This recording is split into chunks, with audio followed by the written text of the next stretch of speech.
So if you've been following along, in our last video, we did phase 1 of our front light upgrades, and that was the ditch lights along with our 8-gang Auxbeam switch panel. Now today we're gonna be installing these lights. These are V Ultra Auxbeam fog lights. I've got a 3-inch and I've got a 5-inch. The 3-inch lights are gonna go into a pre-existing hole on the front bumper, but then the 5-inch lights do not have a mounting point, so I'm gonna have to drill a spot closer into where I want those to sit. The install on these aren't gonna be that bad at all because these are set up from Auxbeam to be used solely on their own if you don't have a switch panel or anything else.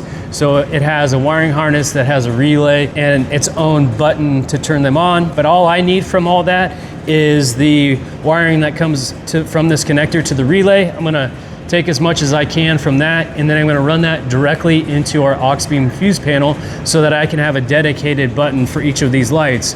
These also have a backlight function, so I'm gonna tie that in with the backlight function on our ditch lights.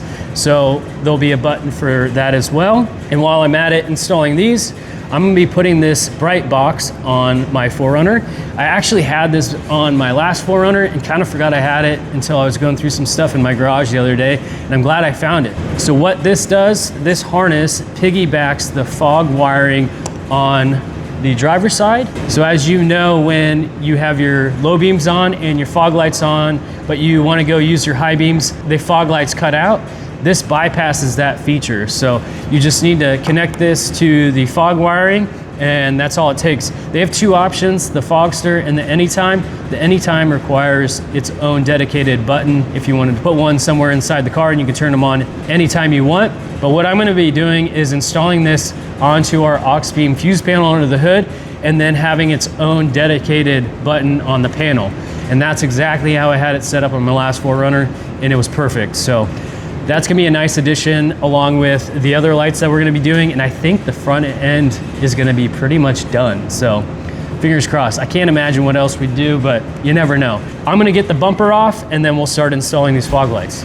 All right, now that we've got the bumper off, I have access to the underside of our steel bumper here, and I've already got the bracket installed and the mounting bolt for this, so all I need to do is get it on like that. Ooh.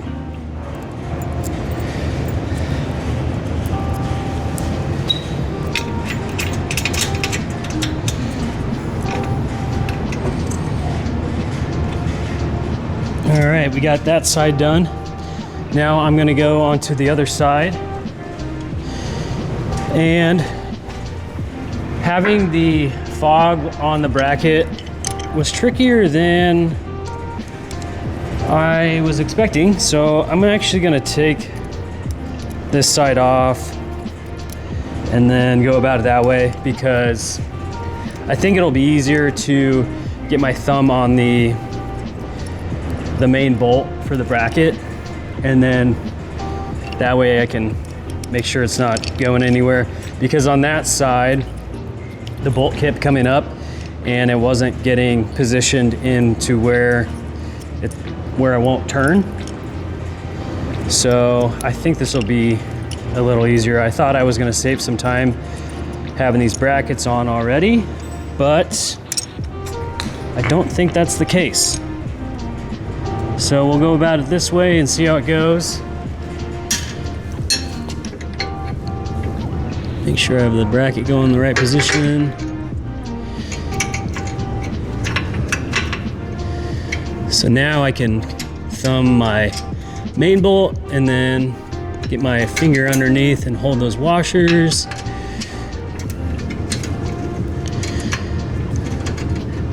And now I can spin that nut on. Yep, that was a lot better. I messed with that side way longer than that. So now I just need to put the light back on the bracket.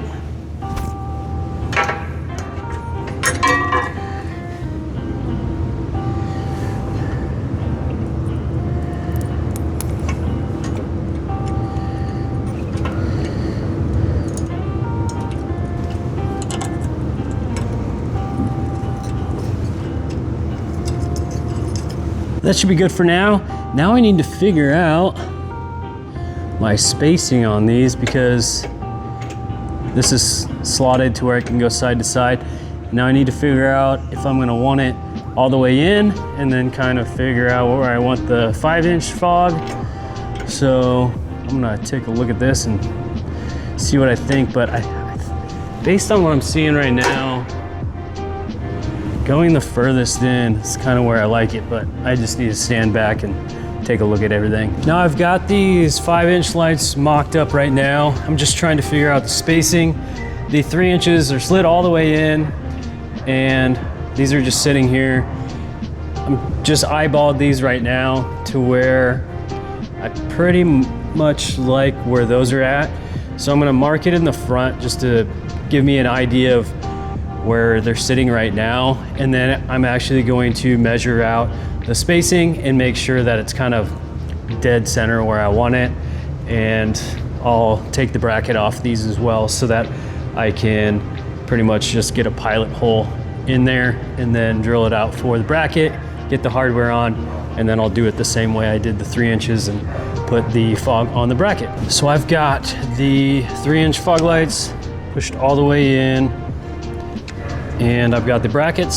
So I'm gonna measure from the inside of both the 3-inch light brackets, and we're looking at 21 inches. So I will divide that by 3 so I have mounting points that I need. So the 21 inches between the 3-inch brackets, 7 inches apart. Looking at that, I think that the lights will be too far inward. Now, if we're looking at the bull bar to the 3-inch bracket, it's about 3 inches, a little over.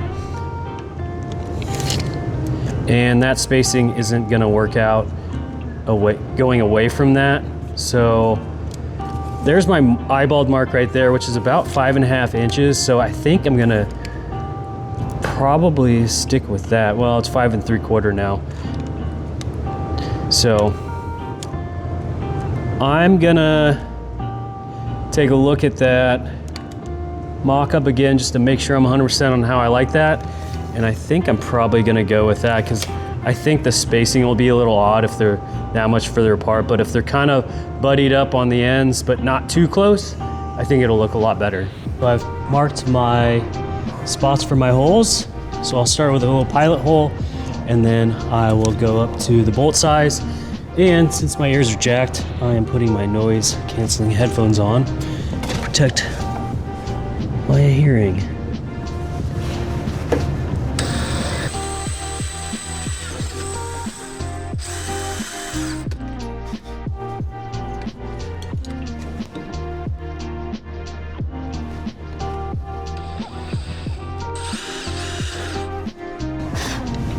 All right, now we'll step it up.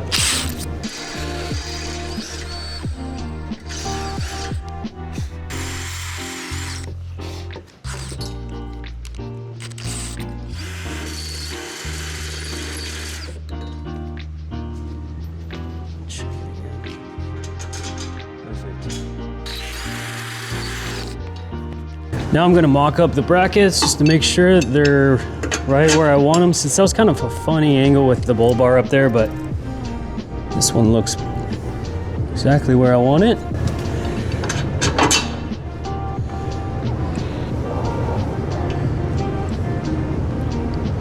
Perfect. Now we'll get the washers and the nut installed underneath and then get the fogs back on the brackets. Let's not talk about why the winch lines out, or we can. I dropped the nut for that side underneath, and that's the only way I can get it retrieved, so it'll be fun putting that back in.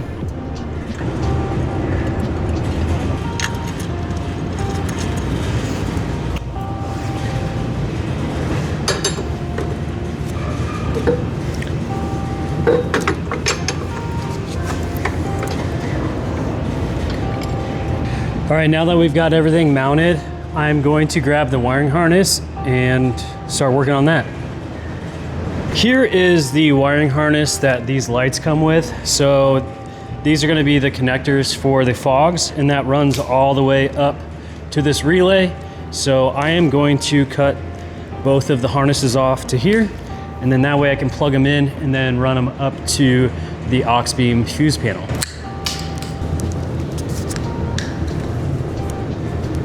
Then as you can see, you've got your positive ground and then that backlight wire.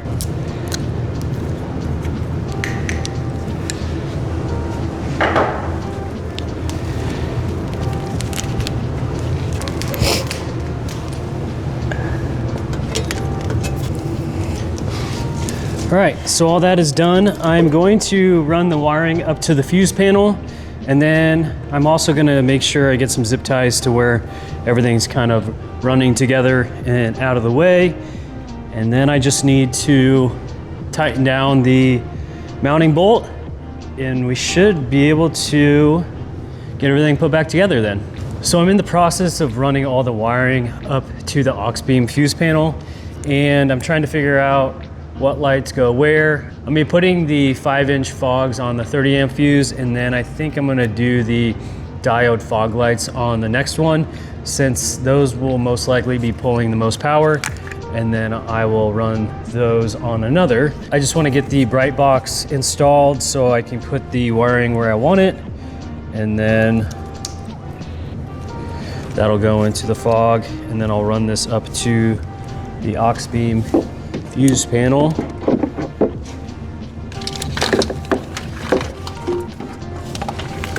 So you know that I did that step and we're good there. So I'm gonna finish up bringing everything up to here and getting it tied into the fuse box. I've got the bottom mounting bolts all tightened down. So I'm just gonna test them right now just to make sure that everything's operating as it should. I did not tie the backlight to the ditch lights since I have an extra slot right now, and it was just easier to bring all the backlight wires to one location for these. So I'm gonna rock that for now. Otherwise, the 5-inch fogs are on their own, along with the 3-inch fogs. So let's test them out. So that should be the 5-inch fogs. And if you notice, there's a little haze. I put PPF on these because the lens on the 5-inch fogs felt kind of thin. And now that I'm looking at it, I might take it off because it doesn't look that great. So I'll most likely remove that and then just roll the dice on whether these are gonna crack or not. But they do have covers that I'll most likely run all the time. So those are good. Turn those off. 3-inchers. Awesome. And then we've got that backlight. And those look really good in person. I'm going to turn the camera around and then we'll try aiming these and see what the light pattern looks like on these. So I'm gonna start with the 3-inch fogs. Oh, that's the backlight. There we go. That's pretty good there.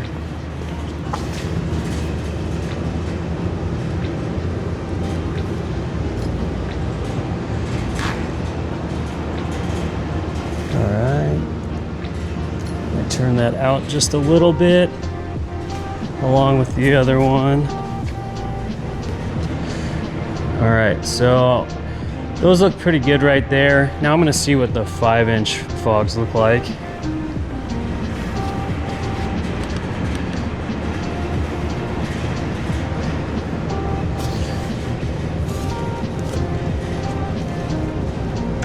Getting kind of a hot spot in the middle. Those are all right there. Let me turn on the 3s to see what they look like.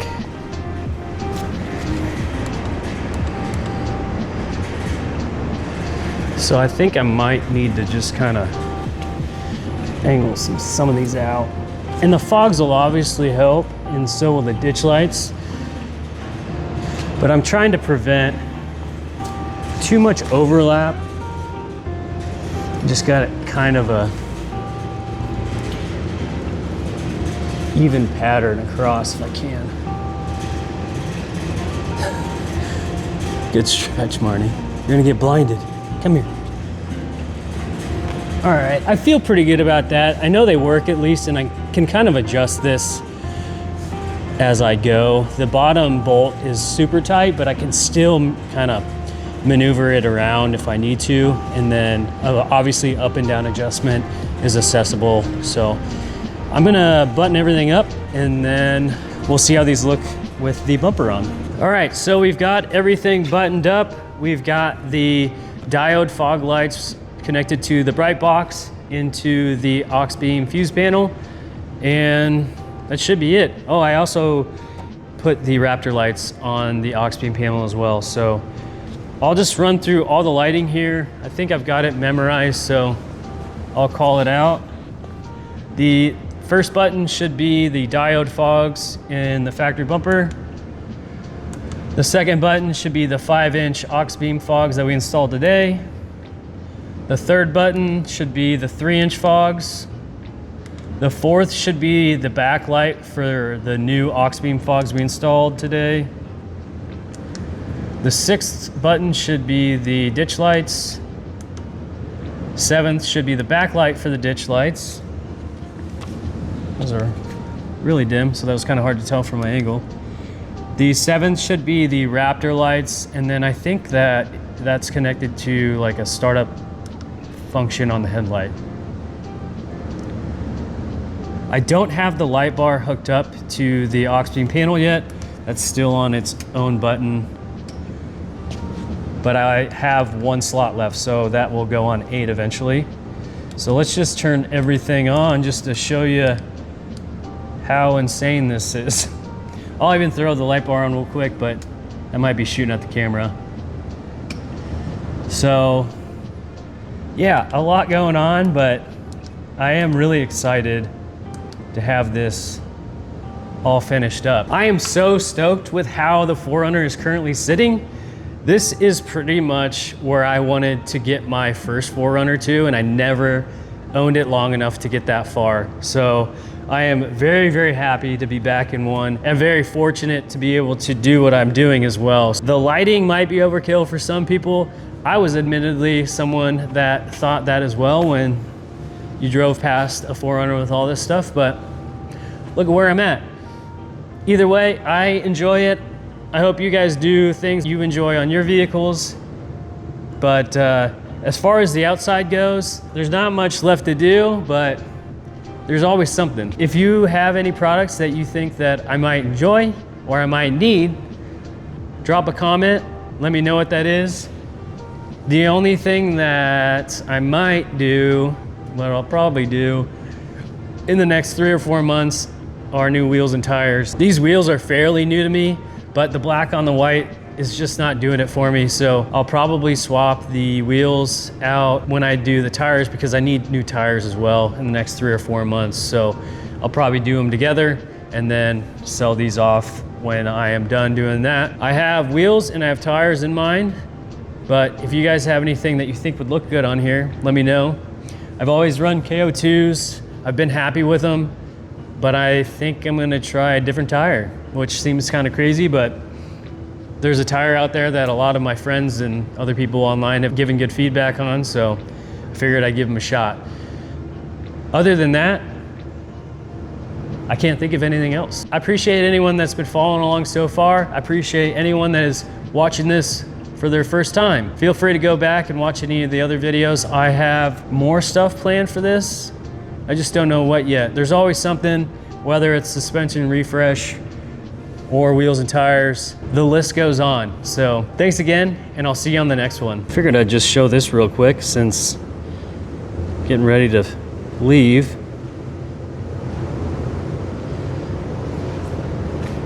That's set up right there.